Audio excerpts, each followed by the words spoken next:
ഈ മഞ്ഞ് പുതച്ച മരങ്ങളും വെളുത്തു മൂടി കിടക്കുന്ന ചുറ്റുപാടും കാണാൻ നല്ല ഭംഗിയാണെങ്കിലും ഇതുണ്ടാക്കുന്ന ബുദ്ധിമുട്ട് ചെറുതല്ല കേട്ടോ.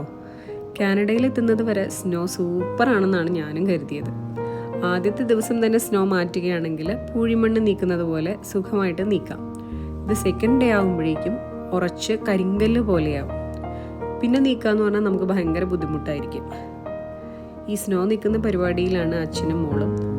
മോള് സ്നോമാൻ ഉണ്ടാക്കി കളിക്കുകയാണ് കേട്ടോ. ഏകദേശം ഒരു 3 മണിയാണ് സമയം. ചേച്ചി പെണ്ണും ഇതിനിടയിൽ സ്കൂൾ ബസ് ഇറങ്ങി ദൂരത്തുനിന്ന് നടന്നു വരുന്നത് കാണാം. സ്കൂൾ വിട്ട് വരുമ്പോൾ എന്തെങ്കിലുമൊക്കെ ഞാൻ പിള്ളേർക്കായിട്ട് ഉണ്ടാക്കി വെക്കും കേട്ടോ. തനിനാടൻ ഫുഡാണ് അവർക്കും ഇഷ്ടം. അപ്പോൾ ഇന്ന് നല്ല ചൂട് പനിയാരാണ് ഉണ്ടാക്കിയത്. അതിൻ്റെ ഒപ്പം തന്നെ ഒരു മസാല ചായയും റെഡിയാക്കിയിട്ടുണ്ട്. അപ്പോഴേക്കും സമയം 3:30 ആയി.